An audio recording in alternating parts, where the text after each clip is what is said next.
Bagaimana kabarnya hari ini? Alhamdulillah baik, Kak. Kalau boleh saya tahu ini dengan Mbak siapa ya? Nama saya Ani. Asalnya dari mana? Saya dari Lampung Barat, Kak. Tinggal di sini ngekos atau gimana? Iya, Kak. Jalan ke sininya jalan kaki atau dianterin? Diantar. Kalau boleh saya tahu nih, apa tujuan Ani datang ke sini? Ingin berkonseling, Kak. Karena emang ada sedikit masalah. Oke, baiklah. Tapi apakah kamu sebelumnya udah pernah melakukan sesi konseling? Belum, Kak. Baiklah, untuk itu saya akan menjelaskan sedikit tentang apa itu konseling. Pada dasarnya adalah suatu proses bantuan yang diberikan oleh konselor kepada konseling untuk dapat membantu memecahkan permasalahan yang konseling hadapin. Terus di konseling ini tuh ada beberapa asas penting, ada 3 asas penting. Yang pertama itu ada asas keterbukaan, yaitu diharapkan untuk Ani sendiri bisa terbuka bercerita.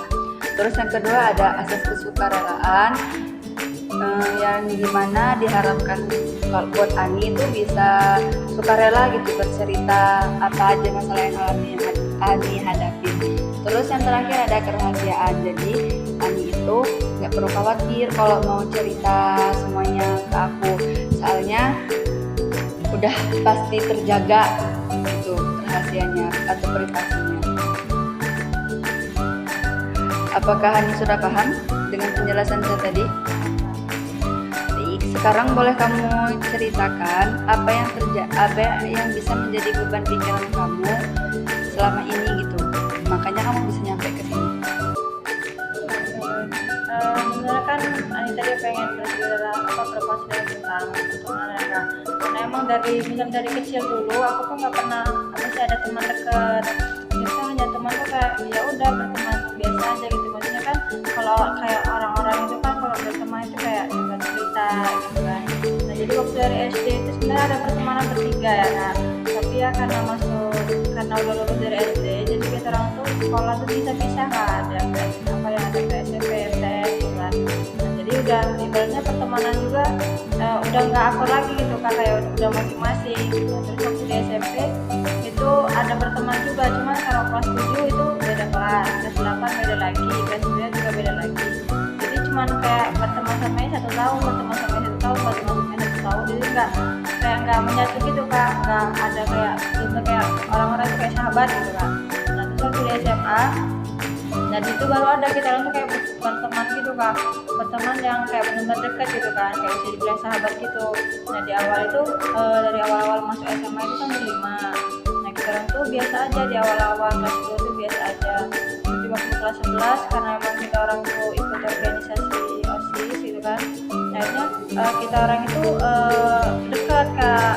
Persahabatnya tuh kayak dekat banget gitu. Nah waktu di kelas 12 masih dekat kan, tapi di ujung-ujung perpisahan itu ada sedikit hal-hal yang buat saya nggak ini, karena emang dari awal juga dia tuh orangnya tuh ada yang di antara berlima itu ada yang kayak egois gitu loh, Kak, kayak semau-maunya gitu. Jadi aku juga dari awal-awal dia bersikap kayak manapun tetap saya ikutin gitu kan, karena aku pikir nggak mau cari masalah gitu kan. Kayaknya ya udah damai-damai aja walaupun sedikit ngalah gitu kan.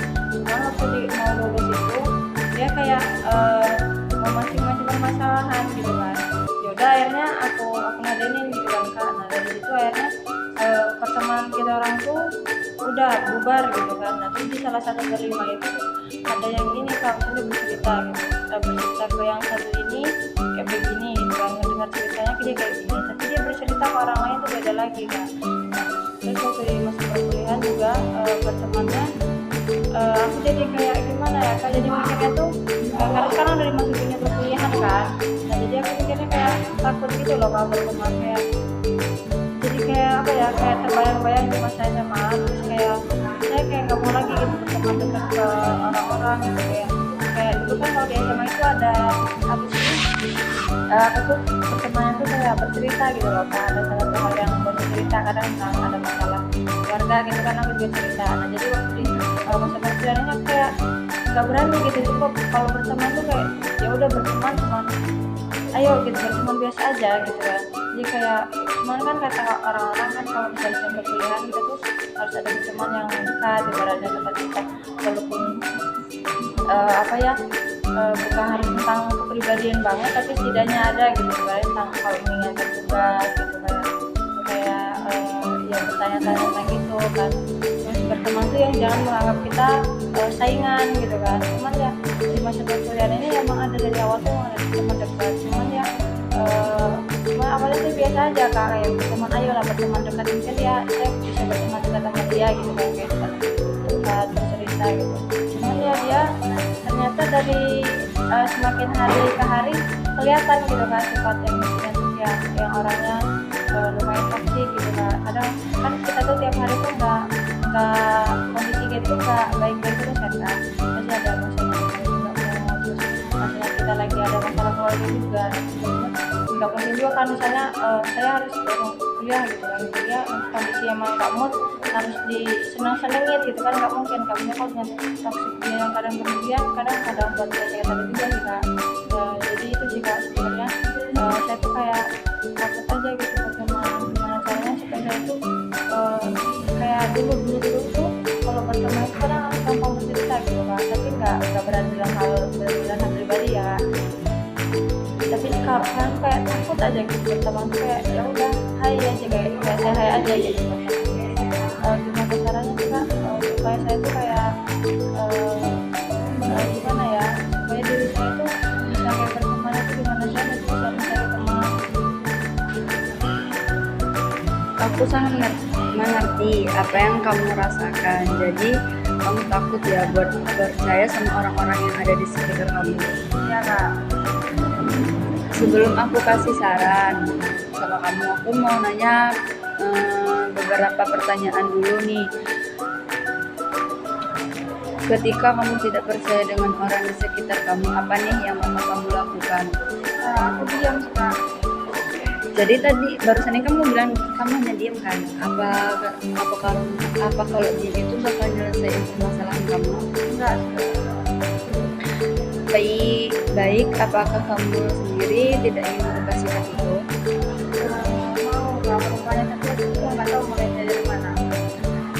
Sebenarnya di sini Ani udah tahu ya salah Ani itu di mana, masalah Ani itu di mana, sumber masalah itu di mana.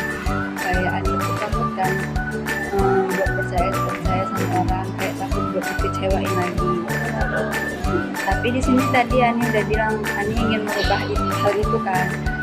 Apa Ani pernah mencoba melakukan hal yang terbaik? Ya cuma mencoba buat terbawa pada orang-orang kan. Oke. Saran dari aku, kamu harus bisa membuka pikiran kamu karena nggak semua orang itu sama seperti apa yang kamu pikirkan. Pada hakikatnya karakter orang itu berbeda-beda. Jadi cari teman yang bisa menyesuaikan sama sikap kamu ya, sefrekuensi lah ibaratnya. Sekarang apa nih tindakan sementara yang bakal kamu lakukan? Aku bakal coba berbaur dengan orang-orang khususnya di kelas supaya nggak kalau ada yang itu nggak diem aja gitu. Apa nih yang kamu rasakan setelah berkonseling gini? Alhamdulillah lega sekarang ada yang dirasakan